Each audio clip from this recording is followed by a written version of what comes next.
On this week's episode of Inside Outside Innovation, we sit down with Chris Shipley, co-author of the new book, The Empathy Advantage. Chris and I talk about the changing forces driving the Great Resignation to the Great Reset and how empathetic leadership will be the key to navigating change and creating value today and in the future. Let's get started. Inside Outside Innovation is the podcast to help new innovators navigate what's next. Each week, we'll give you a front row seat into what it takes to learn, grow, and thrive in today's world of accelerating change and uncertainty. Join us as we explore, engage, and experiment with the best and the brightest innovators, entrepreneurs, and pioneering businesses. It's time to get started. Welcome to another episode of Inside Outside Innovation. I'm your host, Brian Ardinger, and as always, we have another amazing guest. In fact, this guest has been on the show before. It is Chris Shipley. She's the co-author of the new book, The Empathy Advantage, Leading the Empowered Workforce. Welcome back, Chris. Hey, I'm glad to be talking to you again. Hey, I'm excited to have you on, as always. You've been so gracious to be part of the Inside Outside community for so many years, whether it's speaking at our events or the last time we spoke, you had your first book out, The Adaptation Advantage, and that came out right during the middle of COVID. And so I wanted to have you back on with this new book, talk about what's changed and where we're going. You've got a new book out called The Empathy Advantage. Tell us a little bit about why you had to write a book coming out of COVID. As you said, The Adaptation Advantage, our first book with Heather and I, it launched in April of 2020. So we had all of these plans, having finished the book at the end of 2019 to do all the things you do to launch a book, and the world came to a stop.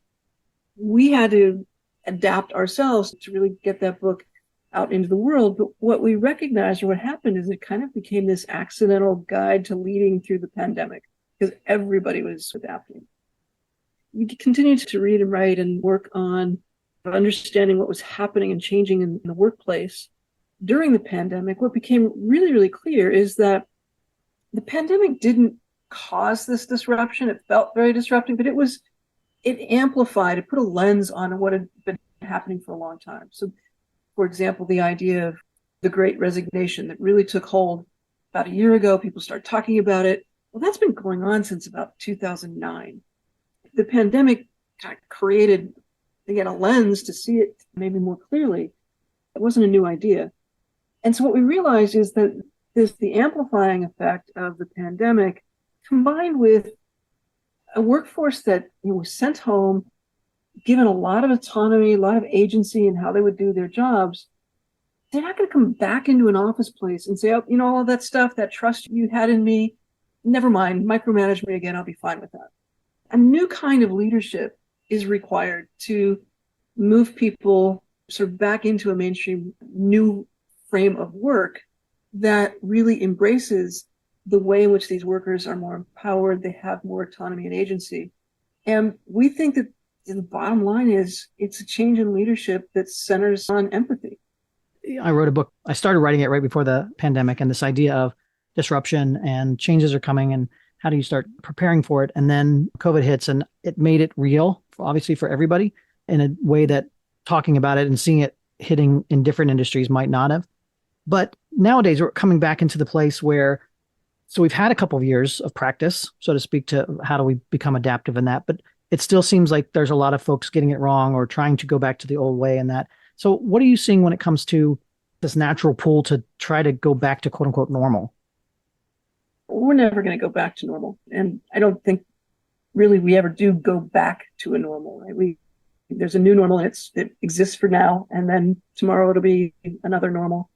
And that really speaks to being adapted. And so I think one of our challenges is that there's kind of a new mold for leadership, but we're still trying to shove the old ways into it, right? That being the leader meant I needed to know how everyone worked. I needed to be the absolute decision maker. I needed to be the one who could see everything and guide everyone and manage people to some greater profitability and productivity.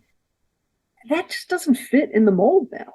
Mm-hmm. So we need to recognize that and everything so much has changed through the pandemic, that what worked that got us to where we are as leaders is not going to work to take us forward with this newly empowered workforce.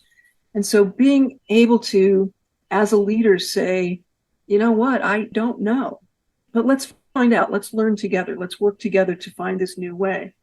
that's really hard for a lot of folks who have been ingrained with this idea that I'm the boss, I should be all knowing. Mm-hmm. Well, you know what? You can't know everything. Things are moving way too quickly.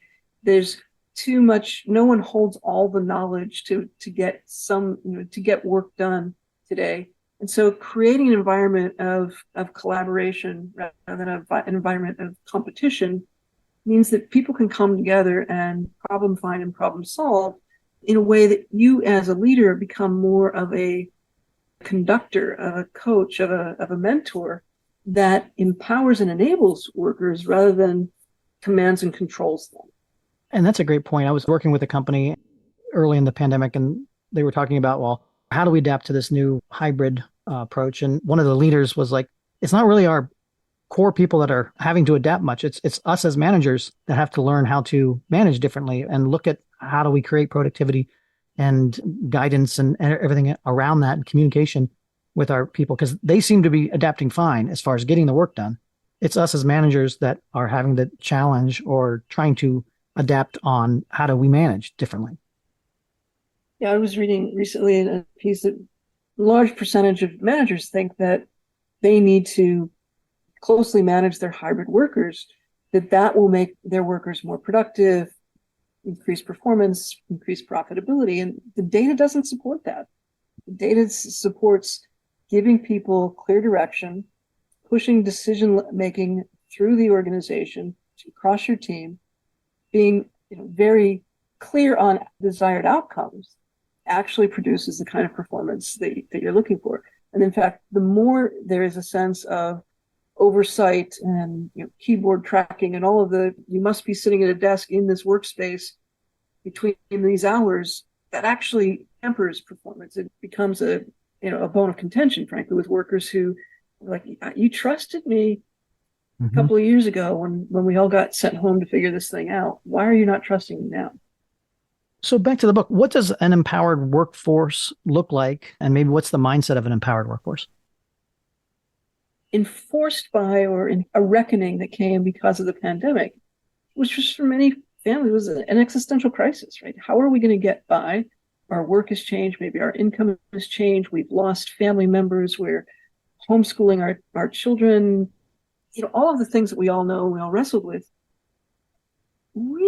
Reposition where work fits in our lives. And we used to talk about work-life balance. And I think the biggest shift now is that people are thinking about life-work balance. I do my work around the things in my life that are important. Family, my physical health, my mental well-being. And I will make decisions as a worker that favor my family and my well-being over my employer and his business or her business and their profitability, because I matter most now. Mm-hmm. My family matters most now.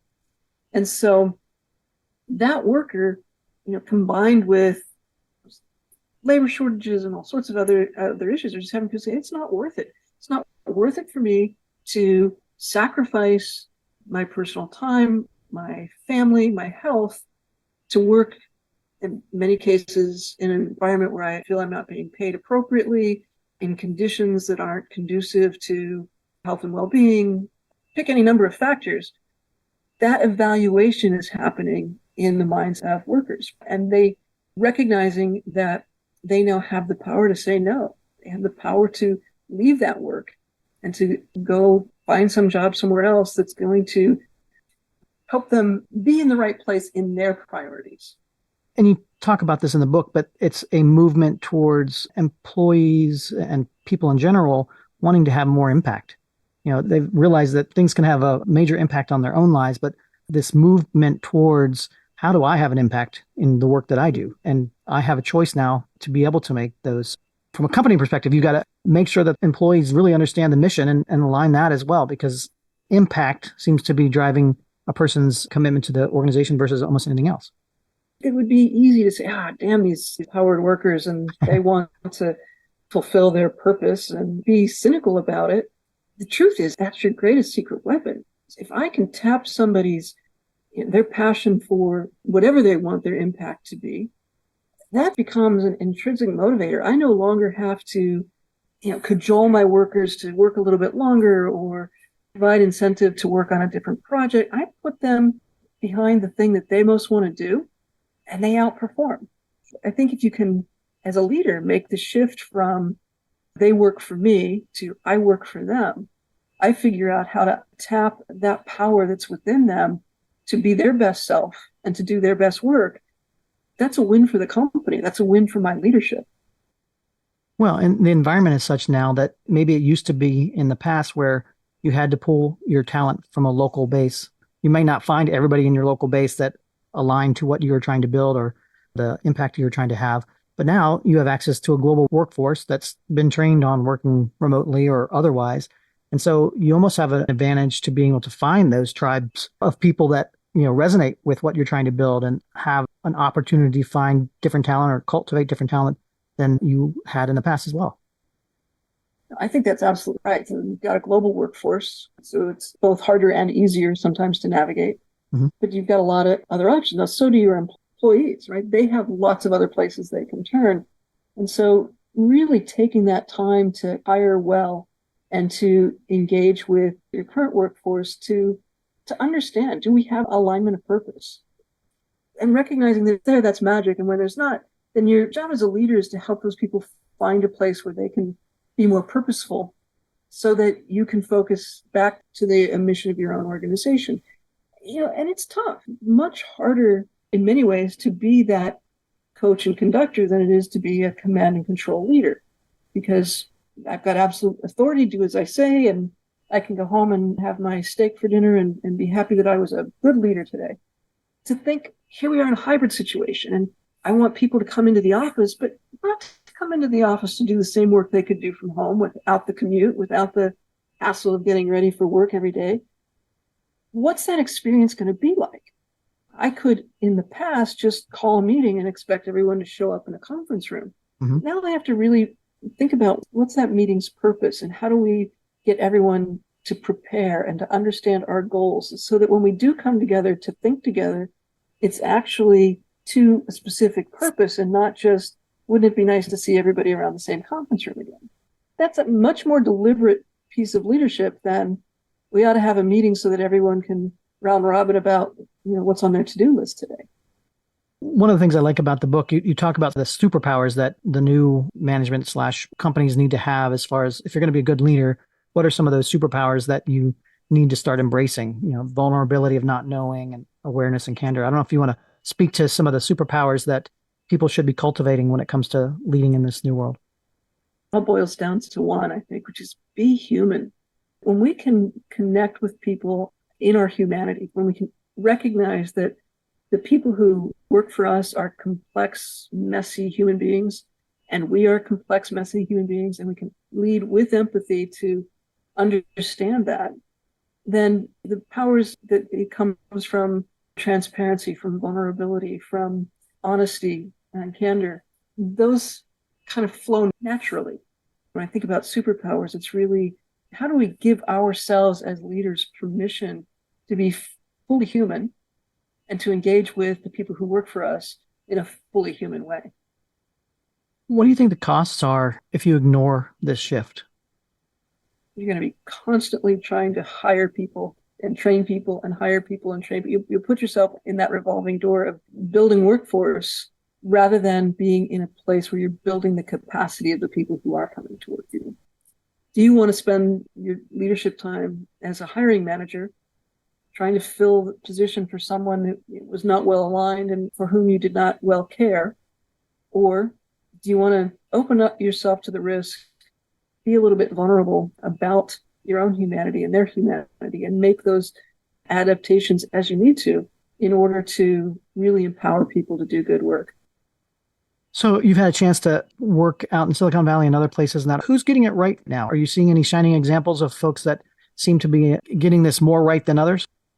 I think we're in a period of great experimentation. Mm-hmm. And I think that there are some companies that are trying hard. I think that Airbnb and Ryan's email to staff or at the beginning of the pandemic, which was essentially, I don't really know, but as I know, I'll share what I know.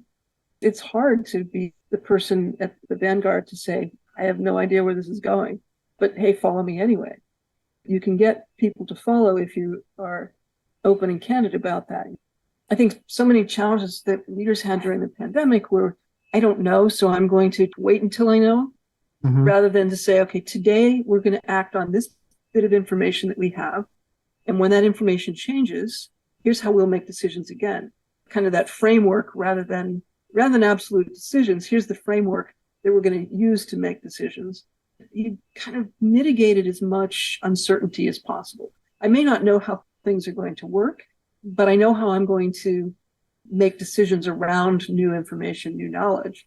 Sharing that out with the team helps to bring the level of stress down because I can watch for those same indicators and have a better sense of where we're going to go as an organization. I think the companies that are doing that, the leaders who were able to do that, to give their people frameworks to understand and frameworks for decision making, were in a far better position than those who felt like they had to give an absolute answer that then changed in a week, that then changed the week after that, leaving people to think that my management's wishy-washy. They're making decisions all, whipsawing back and forth. That became very frustrating. Leaders, I think we have to know it all. And one of the toughest things to do is to say, I don't know, but here's how we're going to learn together. Do you think the potential for the pendulum to swing back? I'm thinking through like an Elon Musk and Twitter and the way he's manhandled the taking back that company and bringing back people in the office and firing them and going back with a more autocratic way of governing a company. Do you think the pendulum is potentially moving back that way, or is that an anomaly, or what are you seeing? I think I really appreciate Elon Musk and his leadership style for making it painfully clear to everyone else just how not to do workforce management. What we have seen reporting out of Twitter and the sort of random firings because he's in a mood one afternoon is the kind of arbitrary leadership. It's crippling for an organization. It's paralyzing for an organization. And so thank you for that example because we'll know what not to do.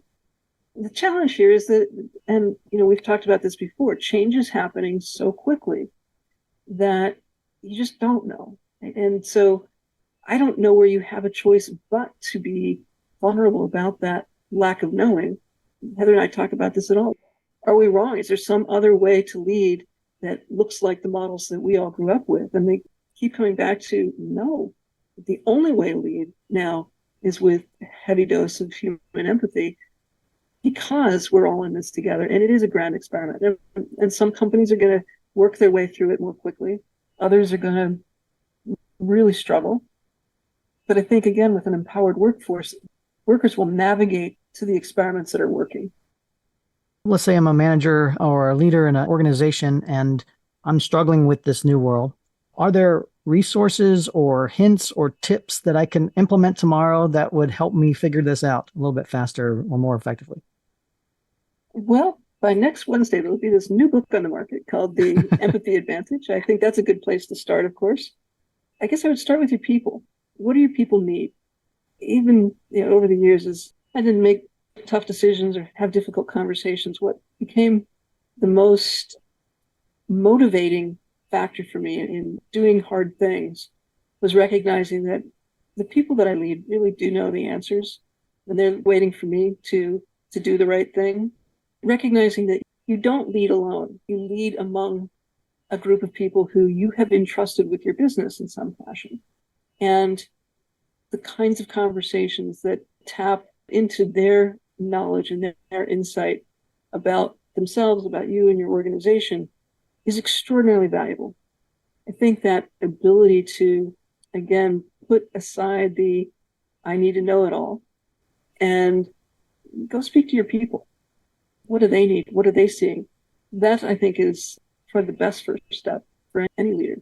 It almost seems like you're opening up your team to becoming leaders themselves and co-leading or co-creating. And that speaks back to the motivations. If I'm an employee and I'm given the opportunity to both speak my mind and have a contribution, that should go a long way in making me want to be part of that organization moving forward as well. So it's almost to your best interest because you are effectively growing your next leadership team as well. Yeah, I mean, people want to be valued and valued for what they know and for what they see and what they experience. Why would you not want to tap that value if it plays back into a workforce that is more engaged, that is a shared sense of purpose and driving to the same outcomes? Well, Chris, I appreciate you coming on Inside Outside Innovation again to talk to us about what you're seeing in the world. I always appreciate your insights in that. If people want to find out more about yourself or the new book, what's the best way to do that? Drop by my website, which is cshipley.com. Drop by your local bookseller and ask for The Empathy Advantage.